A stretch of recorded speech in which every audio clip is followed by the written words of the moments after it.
17 ঘন্টা পর লিলুয়া থেকে নিখোঁজ যুবককে উদ্ধার করল পুলিশ। ডাউন সিনড্রোমে আক্রান্ত ওই যুবক হাওড়ার ব্যাটরা থেকে তাকে উদ্ধার করে পুলিশ।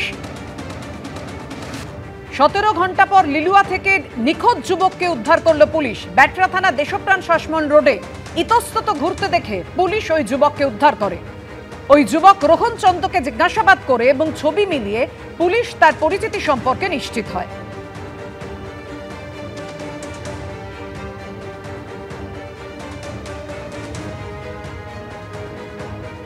লিলুয়া থানায় যুবকের ছবি পাঠায় ব্যাটরা থানার পুলিশ। ছবি মেলানোর পর যুবকের বাবাকে ডেকে পাঠায় লিলুয়া থানা।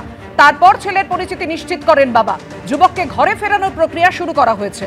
গতকাল রাত 8টা নাগাদ লিলুয়ার বাড়ি থেকে বেরিয়ে যান রোহন চন্দ্র নামে বছর 28-এর যুবক। রাত 8:35 তাকে হাওড়া থেকে বর্ধমানগামী একটি লোকালে উঠতে দেখা যায়।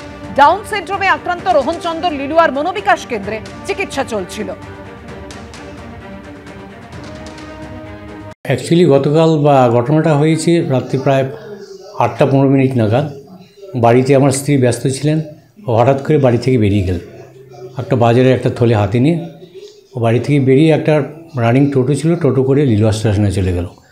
লিলুয়া স্টেশনে নেমে ওর প্ল্যাটফর্ম 2 নম্বর প্ল্যাটফর্মে গিয়ে বসে পড়ল। এইবার ওখান থেকে 8:35 নাগাদ হাওড়া থেকে বর্ধমান লোকাল ক্রস করছিল, সেখানে থামলো, লিলুয়াতে থামলো। এবার ওখানে দেখা যাচ্ছে যে একটা ছেলের সাথে বসে প্ল্যাটফর্মে বসে আছে। ছেলেটাকে ইনস্ট্রাকশন দিচ্ছে ওকে ট্রেনে ওঠার জন্য। অচেনা ছেলেটি, হ্যাঁ। যেহেতু বর্ধমান গিয়ে আমাদের সন্দেহ হচ্ছে যে ছেলেটি ইনস্ট্রাকশন দিল, যার মাধ্যমে ইনস্ট্রাকশনের মাধ্যমে ট্রেনে উঠলো, তার কোনো রকম আছে কিনা, মতলব আছে কিনা, অভিসন্ধি আছে কিনা। কারণ এরকম হতে পারে যে একে হয়তো কিছুদিন ধরে ফলো করছে, হ্যাঁ, সেই ধরনের কিছু ব্যাপার আছে কিনা। যেহেতু একটা ইন্ডাস্ট্রিয়াল বেল, প্রচুর কাজের শেষে বিকাল 5-6টা নাগাদ অনেক লোক ওই বর্ধমান কটলাইনে যারা কাজ করতে আসেন তারা এখানে স্নান করতে আসে।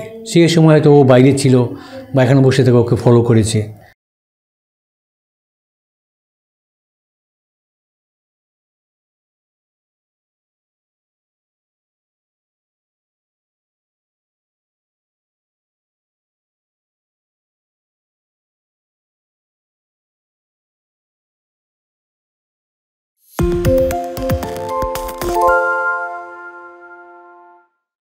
সত্য অন্তহীন, সত্যের খোঁজও তাই, সত্য সন্ধানে তাই আমরা অক্লান্ত, অকুতভয়। এবিপি আনন্দ নতুন ভাবনার প্রতীক, যা মনে মুক্ত, তথ্যে যুক্ত এবং যাবতীয় সীমানার বাঁধন থেকে মুক্ত।